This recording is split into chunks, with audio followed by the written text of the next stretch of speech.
The village of Ashcombe had not seen a duke in living memory, and it did not quite know what to do with one. It had managed admirably over the years with second sons, with the occasional baronet, with a colonel who had returned from the peninsula with one arm and excellent manners. But a duke, with his title and his carriage, and his 3 outriders, who looked as though they had never once been surprised by anything, was a different matter entirely. The village watched him arrive on a Tuesday in October and talked of nothing else until Thursday, when Mrs. Hartwell's chimney caught fire and gave them something more immediate to discuss. By Friday, however, they were back to the Duke. His name was Edmund Ashford, and he was the 5th Duke of Cavendale, and he had come to Ashcombe for reasons that were, depending on who you asked, either perfectly sensible or deeply suspicious. He had a small property here, nothing grand, a manor house with 20 rooms and good farmland, and a name nobody in London would have recognised. And he had chosen it, so his solicitor, Mr. Payne, had explained to the relevant parties, as the location for his marriage. The relevant parties were the family of Miss Cecily Holt. Mr. Payne had presented himself at Holt House on a Thursday morning in September, asked for Mrs. Holt, and explained, with the careful, precise diction of a man who understood that what he was saying was unusual, and intended to convey it without appearing to, that His Grace the Duke of Cavendale wished to propose terms of marriage to Miss Holt, eldest daughter of the late Reverend Holt, and that the settlement proposed was set out in the documents he had taken the liberty of bringing with him. Mrs. Holt had needed to sit down. Cecily had not needed to sit down. She had read the settlement twice, asked 3 questions, about the jointure, about the covenant proposed for her mother and sister, about the legal standing of the latter, which Mr. Payne confirmed was unusual but binding, and said she would give her answer in the morning. Her answer in the morning was yes. She had not said yes because she was in love with the Duke. She had met him twice, once the previous spring, at the home of their mutual acquaintance Lady Forsyth, where they had been properly introduced, and subsequently talked for 20 minutes about the political situation. He had asked her view on the parliamentary reform question with the directness of a man who expected an actual answer, and she had given him one. And he had disagreed with 2/3 of it with equal directness, and she had found this so unexpectedly pleasant that she had forgotten to be strategic about the impression she was making. The second time was at a county dinner, where he had sat beside her and said almost nothing, but had listened to everything with the quality of attention that some people spend their whole lives performing, and he appeared simply to have. She had found him striking in the way that very contained people are striking. You could not tell, looking at him, what was happening underneath, and that either intrigued you or unnerved you. It had intrigued Cecily, which she recognized even then as information about herself. She had said yes because the settlement was just, because her mother would stop lying awake at night, because the Duke had not seemed, in either of their meetings, like a man who would make her miserable, and because, if she was honest, and Cecily was relentlessly honest with herself, she was tired of managing alone. She had not told anyone that last part. It was not the sort of thing she said. The wedding was quiet, in the church at the top of Ashcombe's single significant street, on a morning in November when the light came in low and pale through the east window and made everything look like an engraving. Jane cried. Their mother held herself together with the particular rigidity of a woman who would cry later in private with great thoroughness. Edmund Ashford stood at the altar, with the stillness of a man who had stood at attention in more demanding situations than this, and said his vows in a clear, even voice that carried to the back pews. Cecily said hers and meant them, which she had decided beforehand was the only dignified way to approach the matter. The breakfast afterward was at Holt House, too small for the occasion, and full of neighbours who kept asking the Duke questions about London that he answered with minimum words and maximum courtesy. Cecily watched him from across the room and noticed that he was not uncomfortable precisely.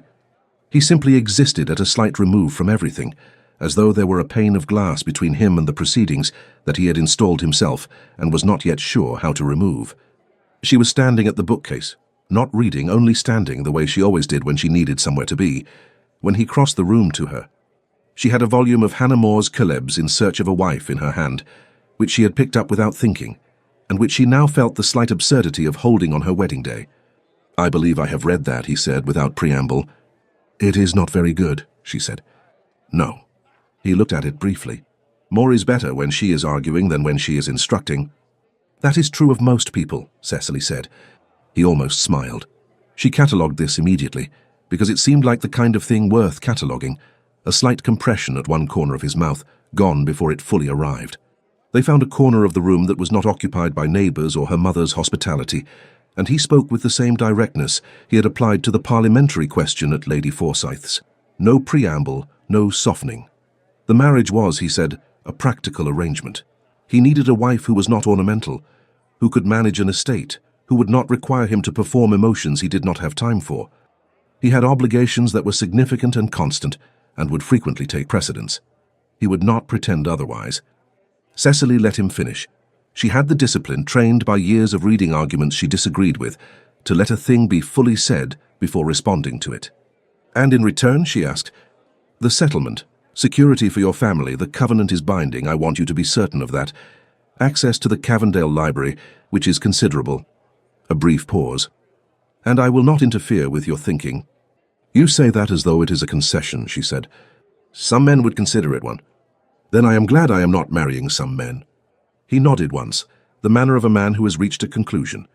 And then, because she was Cecily and she had been carrying the question since Mr. Payne's visit, she asked it. "There is the matter of succession," she said. It was not comfortable to say, and she said it anyway, because discomfort was not a reason to avoid precision. He met this without flinching. "It is a consideration. I will not pretend otherwise." He looked at her steadily. "I will not, however, reduce this marriage to that consideration.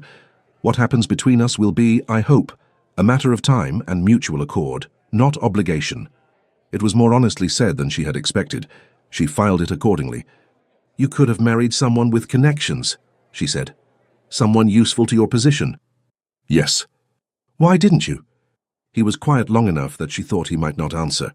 Then, "Because I needed someone who would not mistake the arrangement for something it isn't." She understood, or she thought she did. She carried that understanding into the carriage, and into the marriage, and into Cavendale, where she arranged her books on a shelf in the sitting room she claimed as her own. She placed her copy of Wollstonecraft's Vindication at eye level, her private reading not for drawing rooms but hers, and told herself she knew exactly where she stood. She was wrong, but she would not know that for some time. Cavendale Manor sat at the end of a long elm-lined drive that made it look more impressive on arrival than it perhaps warranted, and rather more melancholy in November than it likely appeared in June. It was a house that had been well managed, and not in some time much loved. Cecily could see that within the first hour. The rooms were clean and correct, and had the quality of spaces arranged for function rather than habitation. Good portraits, cold fireplaces, and a housekeeper, Mrs. Webb, who showed her around with the wariness of a woman not yet sure whether to be relieved or threatened by the new Duchess. Cecily thanked her with enough specificity that Mrs. Webb departed slightly less wary. Edmund showed her the library himself, which she had not expected. It was on the ground floor, south-facing, and in the low November light it had a warmth the rest of the house did not. 2 walls of shelves from floor to ceiling, a reading desk by the window, a fireplace that had been recently cleaned. "It was my father's," he said from the doorway. He did not come in. He used it considerably more than I have. "What did he read?" "History, law, agricultural improvement." A pause. He was not a man who read for pleasure. "Are you?" He looked at the shelves. "I used to be." She wanted to ask what had changed. She did not, because it was their first day in the house. She was not going to spend her goodwill on questions he was not yet disposed to answer. "Thank you for showing me," she said instead. He nodded and left, and she stood alone in the library in the fading afternoon light. She chose a shelf for her own books and unpacked them that evening, placing the Wollstonecraft at eye level, and told herself this was enough. The first month at Cavendale had a careful rhythm to it. Edmund was gone by 8 each morning, to the estate office or the farms or the various demands a dukedom generated regardless of season. He returned for dinner, which they took together in the smaller dining room, her suggestion, since the formal room sat 12 and felt, with 2 people like eating inside a very large, very quiet argument. He agreed without discussion. They talked at dinner. This was not, she gathered, guaranteed. He had warned her about efficiency and unavailability, and she had expected a husband who treated the dinner table as somewhere to be physically present and mentally absent. Instead, he asked her things, specific things, what she had done with the morning, what she thought of Mrs. Webb's management of the still room, whether she had ventured as far as the South Field. He listened to her answers with the quality she had noticed at their county dinner, completely, without performing attention. She answered honestly, because honesty was her only mode. She had reorganized the still room with Mrs. Webb's reluctant cooperation. She had walked to the South Field and found the drainage inadequate. She had spent 2 hours in the library and read 40 pages of Gibbon and disagreed with most of them. "Gibbon on what?" he asked. "The decline. He is too willing to reduce everything to failures of character. He underestimates structure." "And you prefer structural explanations?" "I prefer accurate ones." He looked at her across the candles. "That is not the same thing." "No," she conceded, "but it is closer." He almost smiled. The second kind, brief, gone before it arrived, and she had not yet decided what it meant. She did not think about it afterward, or she tried not to. December brought neighbours. Ashcombe's small society had exercised considerable restraint, 3 full weeks, before concluding that the new Duchess had settled sufficiently, and that calls were now not only acceptable, but practically overdue. They arrived in the pattern Cecily recognised from years as a clergyman's daughter, the most important first, the merely curious second, the genuinely friendly last. Lady Forsyth came on a Wednesday, which was correct. She was 60, sharp, and had the kind of face that had been handsome so long it had calcified into authority. She sat in Cecily's sitting room and looked at the bookshelves with the expression of someone whose suspicions had been confirmed. "You've made it a study," she said. "I've made it livable," Cecily said. "Same thing for you." She accepted her tea. "How is he?" Cecily understood the question was not social. "Occupied," she said. "He is always occupied." Lady Forsyth looked at her directly. "That is not an answer." "It is the accurate one." "Cecily," she set down her cup, "I have known Edmund Ashford since he was 19 years old, and his father was dying, and he stood in that estate office and did not flinch once. I have watched him manage everything placed in front of him with extraordinary competence and almost no visible cost to himself." A pause. "I introduced you to him because I thought you were the one person in this county who might refuse to take him at face value." "The arrangement is clear," Cecily said. "We both understood it." "Did you?" He was explicit. "Edmund is always explicit. That does not mean he is complete." Lady Forsyth stood. "Come to dinner on Thursday. Bring him if he can be extracted." After she left, Cecily sat for a moment with her hands around her cup and looked at the Wollstonecraft on the shelf and thought about the word complete. She put the thought away. It was not useful. The snow came the second week of December, early for that part of the country, and inconvenienced everyone except Cecily, who found it clarifying. The county roads became briefly impassable, calls were suspended, and Cavendale contracted to itself, the house, the staff, the two of them. They developed, without planning it, a habit of the library. It began practically. The library was warmest in the afternoon, south-facing, and they both found themselves there around 3 o'clock with no particular coordination. The first time it happened, they acknowledged it with the careful neutrality of two self-possessed people avoiding making anything of nothing. He took the chair at the reading desk. She took the window seat. They read. They did not talk. She found after an hour that it was entirely comfortable. The second afternoon, he looked up from his estate correspondence. He read it in the library, which she found both practical and faintly melancholy, as though he could only permit himself to be in the room on a pretext, and said, without ceremony, "What are you reading?" She held up the book, not the Wollstonecraft, that she kept for evenings in her sitting-room private. This was Astel, a serious proposal to the ladies, which she had found on the lower shelves that morning. "I didn't know you had this," she said. "My mother's, I believe. She left a number of things. Have you read it?" "No." She argues that women's apparent inferiority is entirely the result of their want of education. Cecily looked up from the page. She is somewhat undermined by then arguing that women should use this education chiefly to improve their virtue. You disagree with her conclusion? I disagree with her ceiling. She fought for the right to build a mind and then told women to use it to become better wives. A pause. It is like giving someone a door and telling them to make it into a better wall. He was quiet for a moment. That is a rather good image. I know, she said, and went back to reading. The third afternoon, he said, without looking up from his papers, there is a first edition of the Wollstonecraft in the collection, if you are interested. She looked at him. He had not looked up. Which Wollstonecraft? The Vindication. 1792. My father acquired it. I don't believe he read it. She went to the shelves and found it. He had told her the section without being asked, which meant he knew where it was, which meant he had looked. It was a first edition, the spines slightly faded, the pages uncut in places. She held it carefully. She put it back and returned to her window seat and did not say what she was thinking. What she was thinking was that he noticed more than he showed. She had suspected this. Now she was certain. The question was what to do with the certainty, and the answer she arrived at after a week of careful, honest thinking was nothing. The arrangement had been named. She had accepted it clearly.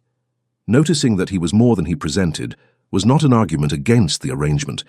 It was simply additional information about the man she had married, and she could file it accordingly and be sensible about it. She was very good at being sensible. Christmas at Cavendale brought his family. The Dowager Duchess arrived on the 22nd in a carriage considerably grander than Edmund's, which Cecily suspected was intentional.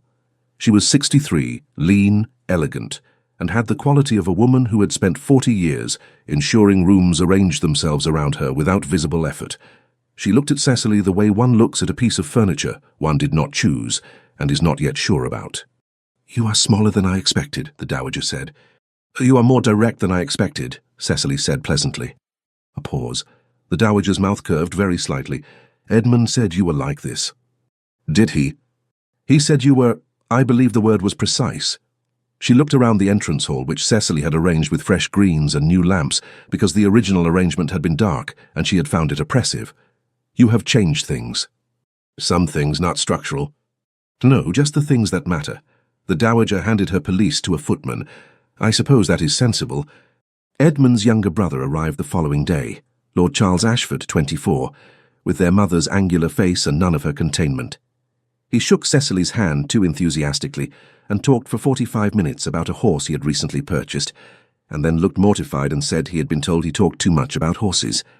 "So you do," Cecily said, "but it is a very interesting horse." He beamed at her. She liked him immediately. It was Charles who said it, 3 days before Christmas, without any sense of what he was saying.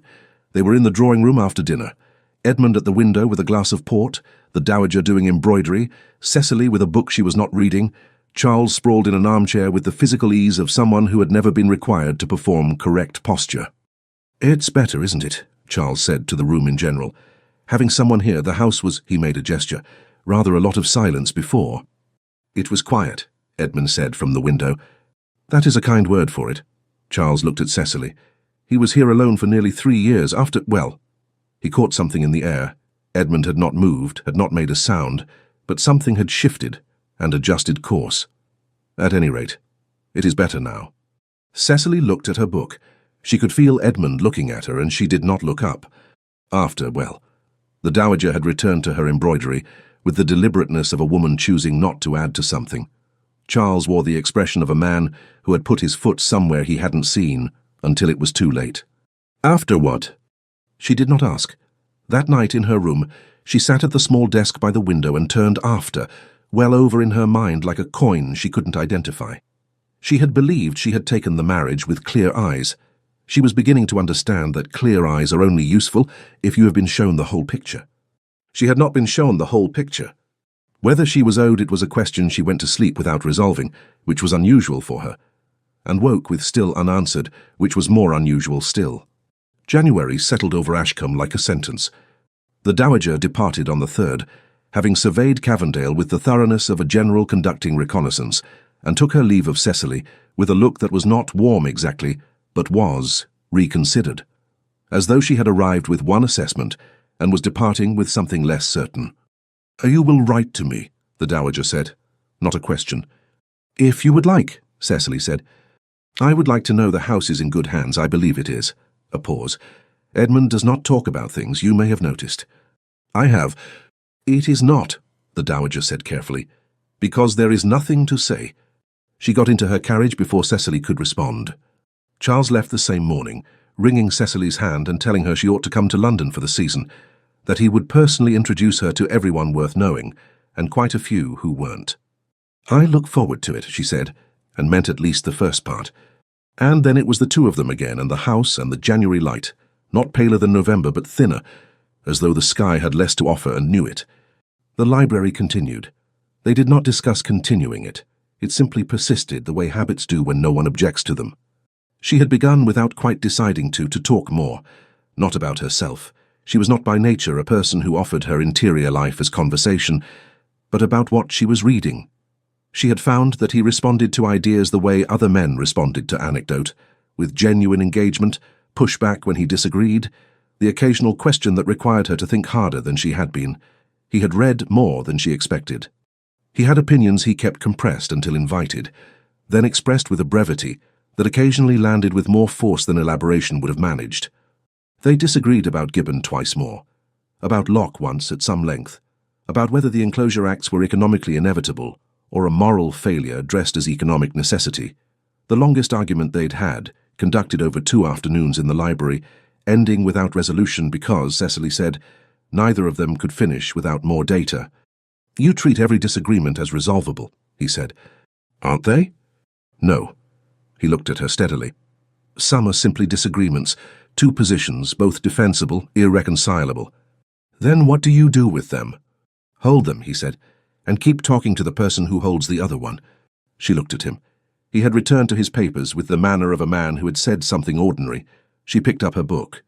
She did not look at the Wollstonecraft, her copy on the shelf she had claimed, but she was aware of it. It was Mrs. Webb who told her, though not on purpose. Cecily had developed over the winter months a habit of consulting Mrs. Webb in a manner that was technically deference and functionally collaboration. The housekeeper knew everything about Cavendale's management and had been making decisions without sanction for years, which had produced a woman simultaneously highly competent and quietly resentful at not being credited for it. Cecily credited her. The relationship had improved accordingly. They were discussing the East Wing, rooms that had been closed since before Edmund's tenure and needed assessment, when Mrs. Webb said, with the careful neutrality of someone navigating near something they'd been told to leave alone, "The late Duchess's rooms, of course, have been kept ready as they were." She stopped. Cecily let the pause sit for precisely long enough to be a question without being one. "His Grace was married before your Grace," Mrs. Webb said, with the thoroughness of a woman who believed in completion. "The late Duchess, Lady Harriet, they were married 5 years ago. She was with us 2 years. A fractional pause. "She died. Fever. It was very sudden." "Thank you, Mrs. Webb," Cecily said. It was all she said. She walked back to the library. She stood in the doorway. He was not there, it was morning, and looked at the shelves and the reading desk and the chair he used and the window where the thin January light came in, and she thought, after Harriet, 3 years alone in this house, a first marriage that had been something real, not just arrangement, or the Dowager would not have navigated so carefully, and Charles would not have said rather a lot of silence with that particular face. He had been here alone for 3 years, and then he had married her, chosen her specifically because she would not mistake the arrangement for something it wasn't, because he could not do it again. She sat down in her chair by the window and did not open the book in her lap for a long time. She was not angry. She checked for that first and found it absent. What she felt was more difficult, not betrayal, because he had not lied, exactly. He had named the arrangement. He had been precise. He had said, "Do not mistake this." And now she understood why. And the why made the naming more deliberate than she had given him credit for, and more costly probably than she had understood. He had protected himself. She did not blame him. What she had not considered was whether he had also protected her, given her clear boundaries, so she would not fall into something he could not promise to sustain. Whether convenience had been chosen not in coldness, but in a kind of terrible care. She sat with this for a long time. Then she opened her book. She did not tell him she knew. It was not information that needed acknowledgement. It was simply the fuller picture, and she had it now, and she would file it accordingly. The problem, a small problem she told herself, a manageable one, was that filing it did not change how the library felt in the afternoon, did not change the arguments about Locke, or the almost smile, or the first edition she had put back on the shelf because it was the correct thing to do and she was always going to do the correct thing. She was beginning to understand that this was perhaps its own kind of damage. February brought a thaw, which brought mud, which brought the resumption of calls and the county reactivating itself after winter, and with the county came Sir Gerald Vane. Vane held a small baronetcy, a moderate estate in the next parish, political ambitions he made no secret of, and the specific energy of a man who had decided at some point to make himself agreeable to everyone and had become genuinely skilled at it. He had a new wife, recently arrived from Bath, and they called on a Thursday in February when the drive had dried sufficiently to risk a carriage. The new Lady Vane was pleasant and nervous and clearly uncertain how to conduct herself around a duchess. Cecily put her at ease with practised efficiency. Sir Gerald himself was charming, articulate, and gave Cecily the very specific feeling, within 20 minutes of being assessed, not impertinently but deliberately, the way a man measures a room before he speaks in it. Edmund was present for the call in the way he was occasionally present for calls, there physically, contributing exactly enough, watching rather more. When Sir Gerald made a remark about the current state of the reform question, Cecily responded with more specificity than he had perhaps expected. She saw him recalibrate. "You take an interest in politics, Duchess," he said. "I take an interest in most things," she said. He smiled. There was something in it that was neither impertinent nor entirely innocent. Across the room, Edmund set down his cup. After the Vanes had left, Edmund stood at the window and looked at their departing carriage, with the expression he used for things he was thinking about without intending to share. Cecily collected the cups with unnecessary efficiency. "You did not like him," she said. "I did not say that." "You said nothing. That was how I knew." He turned from the window. He looked at her for a moment. He was taking a measurement. "Yes." She set the cups down. "He does that. I don't think he means harm by it. It is simply how he processes a room." "And you don't mind being processed?" "I minded slightly. I found it manageable." "You find most things manageable." She looked at him. There was something in how he said it, not criticism but not neutral, a weight she wasn't sure how to read. "Is that a quality you object to?" she asked. "No." He picked up a book from the side table, his, left there yesterday, which she had not moved. "It is a quality I—" He stopped. "What?" "Admire," he said after a pause a beat too long. "It is efficient." He left. She stood in the sitting room with the cups and thought about that pause. She was not going to attribute meaning to a pause. She was absolutely not going to do that. She moved the cups. She went to the library. She took down the Wollstonecraft and read for an hour and did not think about the pause. She thought about it the entire time. Sir Gerald returned 2 weeks later alone, Lady Vane visiting her sister in Newbury, with a copy of a recent pamphlet he thought would interest the Duchess, and a question about drainage on a shared boundary that technically required the Duke's attention. Edmund received him in the estate office. Sir Gerald then called on Cecily in the sitting room, as propriety permitted. He was good conversation. She would not pretend otherwise. He had read broadly, if not deeply, and held opinions firmly up to the point where she contradicted them, at which point he revised with a cheerfulness she found curious in a man who had seemed, moments earlier, so certain. "You ought to come to the spring assemblies," he said near the end of his visit. "The county thinks well of you, but most have not yet seen you. You are rather shut away here." "I am not shut away," she said pleasantly. "I am at home." "Is there a difference?" "Yes, one is a choice, and the other is a condition." He smiled. He was about to say something else when Edmund appeared in the doorway. He had finished with the drainage question, and stood there a moment with the controlled expression of a man recalibrating the contents of a room. "Vane," he said. "Your Grace." Sir Gerald rose smoothly and took his leave, and Cecily saw him out with the minimum of required courtesy, and returned to find Edmund standing in the sitting room, looking at nothing in particular, with an expression she had not seen on him before. It was not neutral. "He is harmless," she said.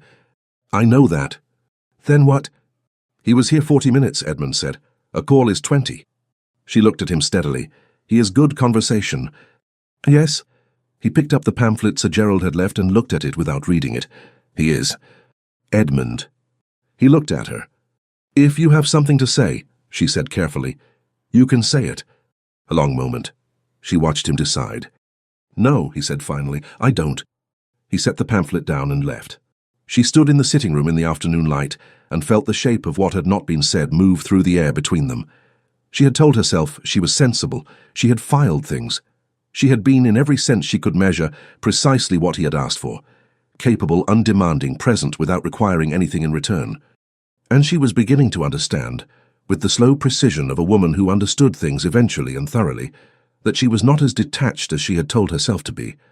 She had not noticed exactly when it happened, somewhere between the arguments about Gibbon and the afternoon light in the library and the almost smile and the first edition whose location he knew without being asked, somewhere in the careful months of a man who did not perform attention and therefore, when he gave it, made it mean something. She had noticed. She had filed it. And filing, it turned out, was not the same as not feeling. She sat down on the sofa, alone in the room, and was very still for a moment. Then she picked up the pamphlet Sir Gerald had left, because she was above all things practical, and she read it and found it not very good, and set it aside, and allowed herself, for exactly as long as it took to breathe in and breathe out, to acknowledge that she was in a great deal of trouble. Then she went to set the trouble aside, the way she always did, and found for the first time that it would not go. March arrived with wind, and the particular restlessness that comes when winter has lasted long enough to feel personal. Cecily had made a decision in February, sitting alone in the sitting room with a pamphlet she hadn't read and a feeling she couldn't file, and the decision was this: she would not act on it. The feeling was hers alone, and she would manage it the way she managed everything, with discipline, useful days, and a great deal of reading.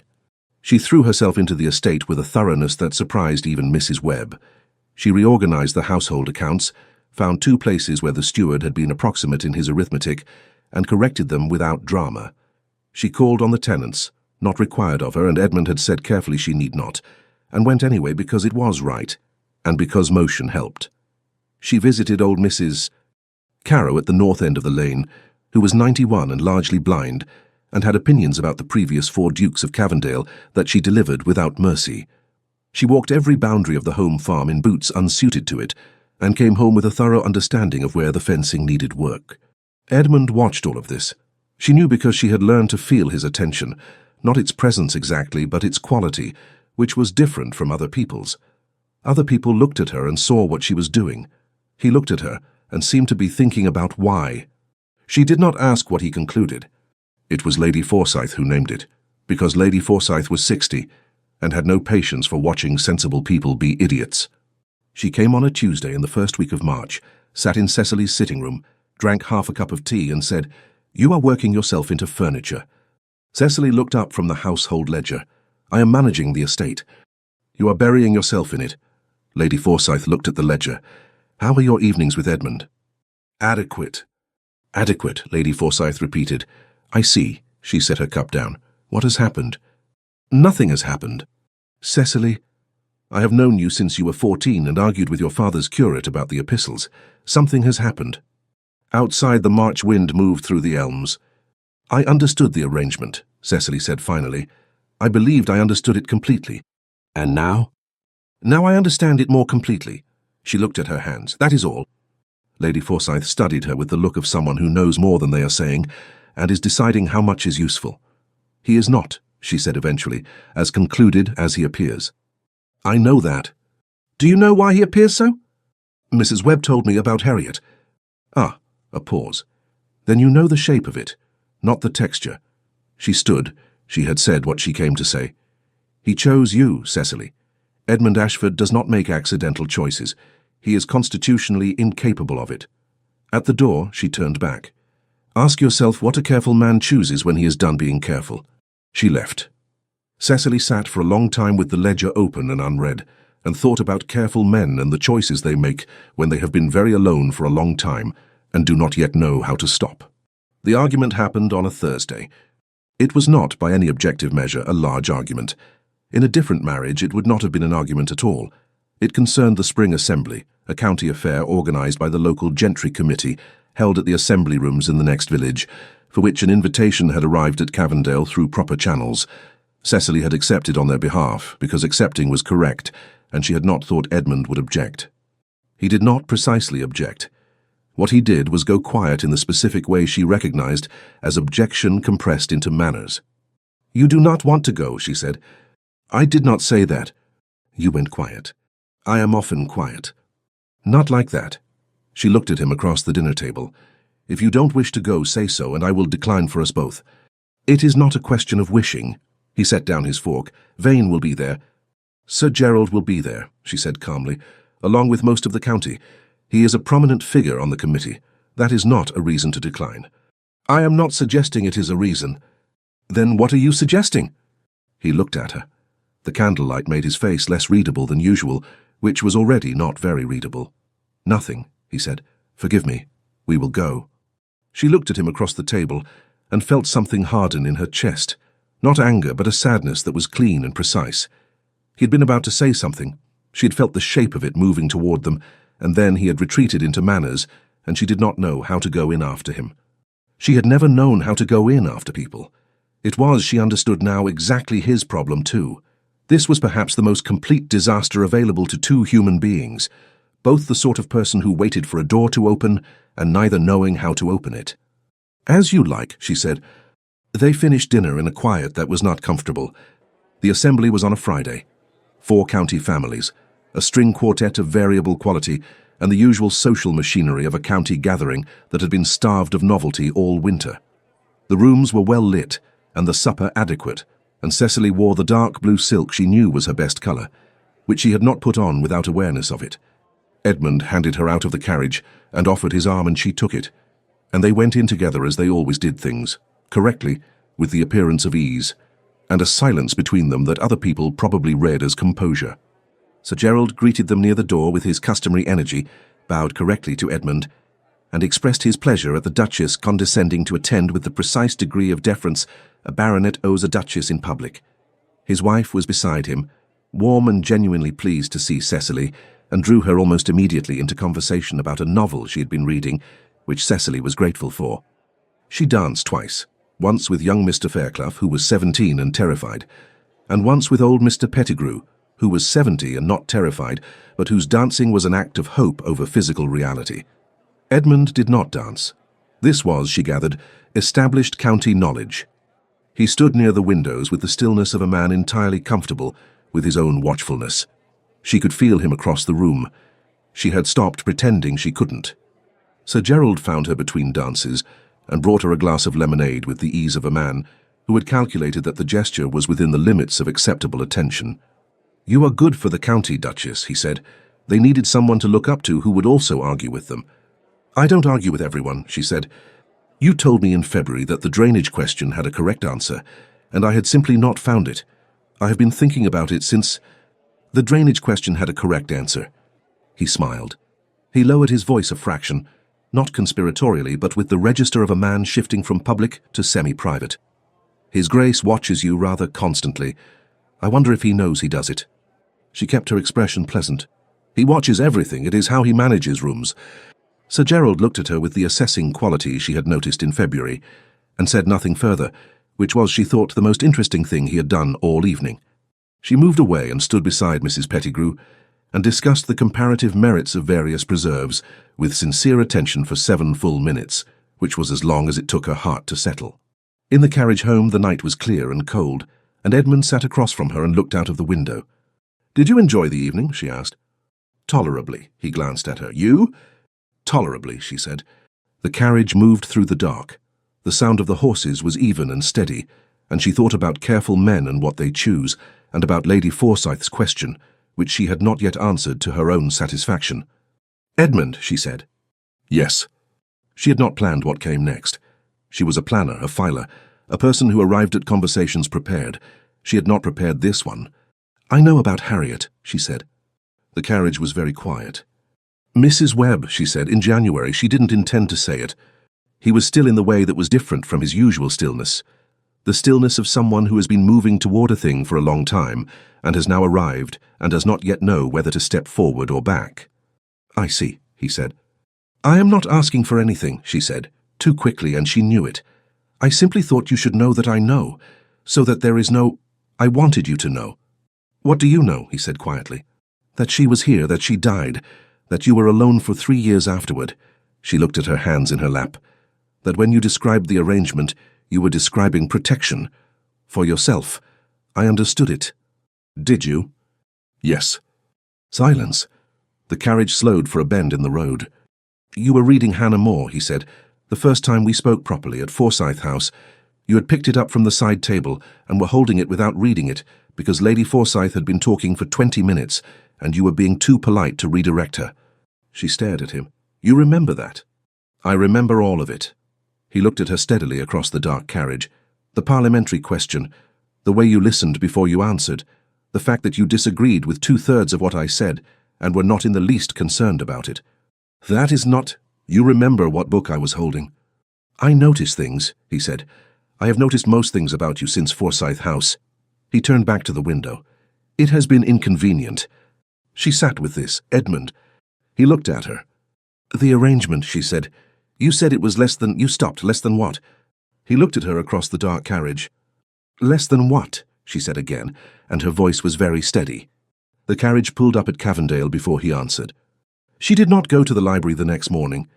She went to her sitting room and sat with her books and did not read them, and thought about the carriage and the sentence he had not finished, and whether she was going to be the one to finish it. She was already, by her own quiet reckoning, considerably further in than she had intended to be. She had built her whole adult life on self-sufficiency as a virtue. It had served her well. It had kept her functional through her father's death and her family's reduced circumstances and 100 small negotiations with a world that did not always have room for a woman with her opinions and her reading habits. She had not needed saving. She needed very little from anyone, and she was proud of that. And it was also she was beginning to understand the thing standing directly between her and the life she actually wanted. She had not until recently let herself catalogue what that meant. She wanted the library in the afternoon, and the arguments about Locke and the almost smile that meant he found her correct, and the quiet knowledge that he had noticed for months, things she had not known he was noticing. She wanted the whole complicated, careful, honest fact of him. She wanted her husband, not the arrangement, him. She picked up the Wollstonecraft and held it without opening it. He came to the library that afternoon. She heard him before she saw him, the specific cadence of his step, and did not look up from her page, though she had been staring at the same paragraph for 20 minutes. He sat at the reading desk. He did not bring papers. She looked up. He was watching her with the expression she had not seen until the carriage, without the layer he usually maintained, without the control. "You didn't finish what you were saying," she said, "in the carriage." "No." "Were you going to?" "I have been trying to finish it since November." He looked at her steadily. "I said convenience because I thought, if you understood that it was not for me, that I was already—" He stopped.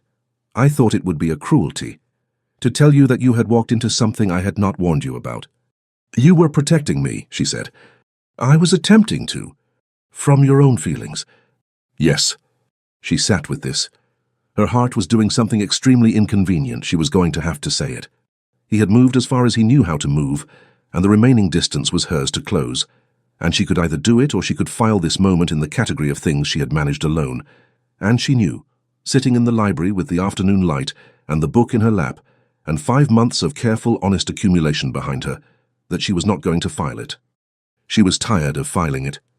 "I came into this arrangement believing I understood it," she said. "Believing I was suited to exactly this kind of marriage. No entanglements, no expectations. I am self-sufficient. I have always been self-sufficient." She looked down at the Wollstonecraft. "But it is not a virtue I have been practicing. It is a habit I formed because the alternative required trusting someone with something, and I did not know how to do that." She looked up.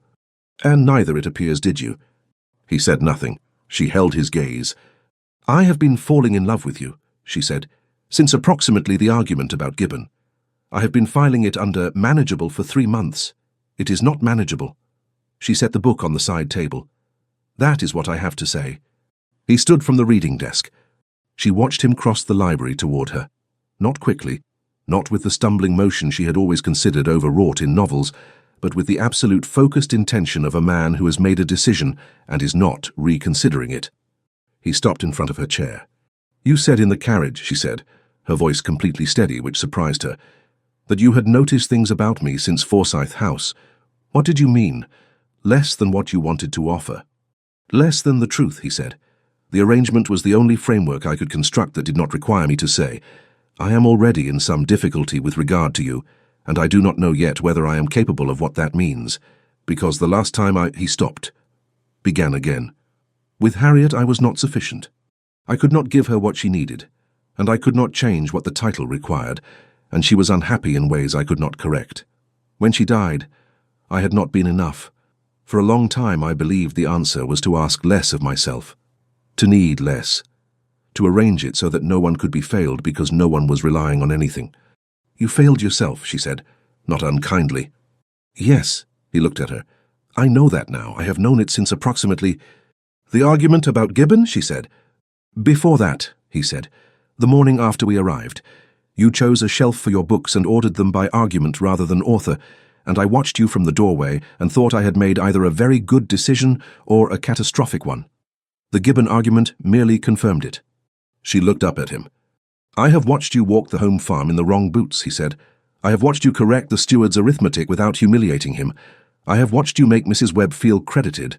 and my brother feel at ease, and Lady Forsyth feels she has done something right. A pause. I have read the Astel you left on the window seat. I know which pages you mark. You fold the corner a third of the way down, never at the top. And I know you only mark the pages where the argument makes you angry. She stared at him. You looked at my books. Yes. Edmund, that is a considerable invasion. Yes, he said. I know. He did not look away. I am not certain I can be everything that is required of me, and also this. I have not managed both before, but I know that the arrangement, as I described it, was a lie I told to keep us both at a distance I thought was safe. It was not convenient. It has never been convenient. It has been considerable, she offered very quietly.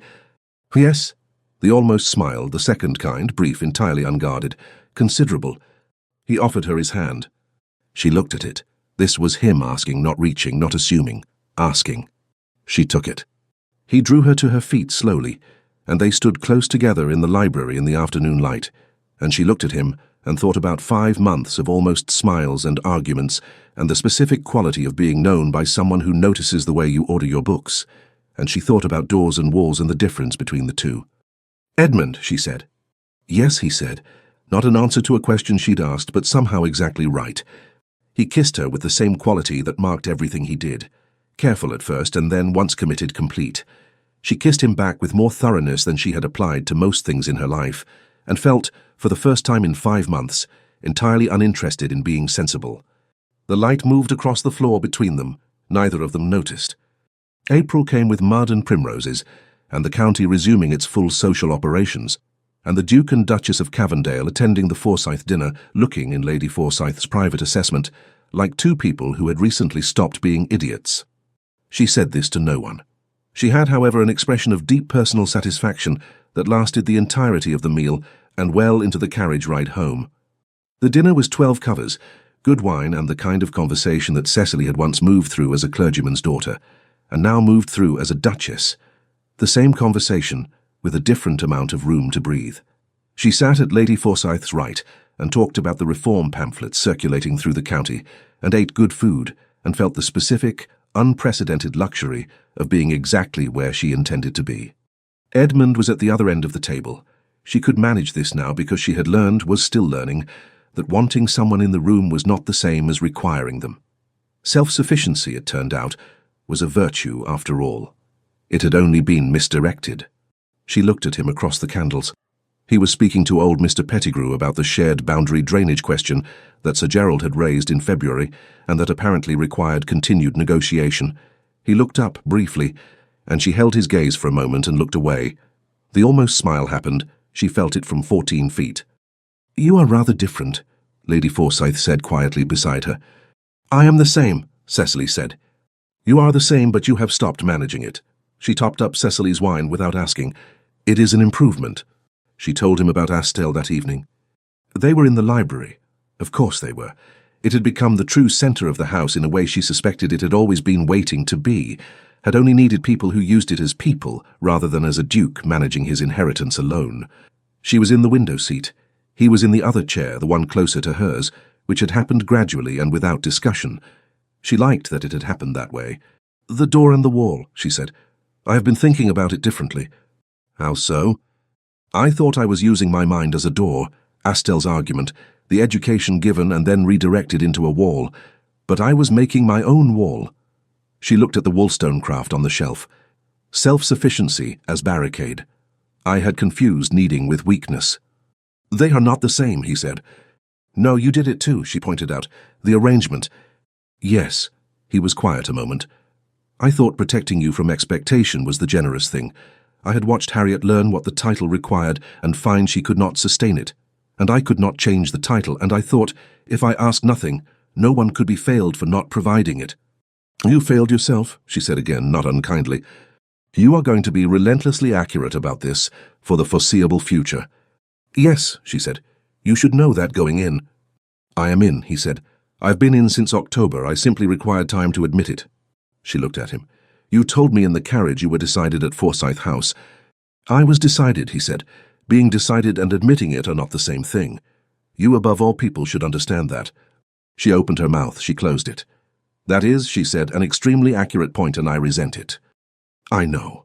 he said with the dry compression at one corner of his mouth. It was convenient. She laughed. It came up without permission, and she did not stop it, and he watched her with the open, unguarded expression she was still not entirely accustomed to, and suspected she would not become accustomed to, which was, she thought, probably the point. Some things should retain the quality of the unexpected. It kept you honest. She wrote to her mother on a Tuesday in April, which was her habit, but this letter was different from the previous ones. The ones that had been, she recognized now, dispatches from a careful distance. The library at Cavendale is exceptional, she wrote. Edmund has been reading Astel. He claims he disagrees with significant portions of it, which means we will have an argument about it shortly, and I find I am looking forward to it considerably. I am looking forward to most things at present. It is not a habit I have previously maintained, but I find it suits me. I recommend it. Her mother would read between those lines with the thoroughness of a woman who had spent 3 years worrying. Cecily hoped the worry would become something lighter. She thought it would. She folded the letter and looked out at the April garden. The elms at the end of the drive were greening. The primroses had come up along the south wall. The estate was doing what estates do in spring, becoming more than they were, incrementally. Not transformed, more. She thought that was approximately right. She found him in the library that afternoon, which was not surprising. 3 o'clock South Light, his chair closer to hers. He was reading something she didn't immediately recognize, and looked up when she came in. "What is that?" she asked. He turned the spine toward her. The Wollstonecraft, the first edition, 1792, the one his father had acquired and not read. The pages had been cut, recently by the look of it, the edges still clean. She stopped in the doorway. "You are reading the Wollstonecraft. You described it with sufficient precision over several months that I thought I ought to have an opinion." He turned a page. "She is considerably more rigorous than her reputation currently allows." "Her reputation is not her fault." "No," he glanced up, "it rarely is." She came to her window seat and took up her own copy, the one she had read 4 times now. The corners folded a third of the way down on more pages than not. She opened it to where she had stopped. "You will find," she said, "that she builds an argument carefully, and then does not flinch from where it leads. Unlike Astel." "Unlike Astel," she looked at the page. "It is the quality I admire most in a writer, following the argument where it actually goes rather than where one would prefer it to arrive." He was quiet for a moment. "Is that also the quality you admire most in a person?" She looked up at him over the top of her book.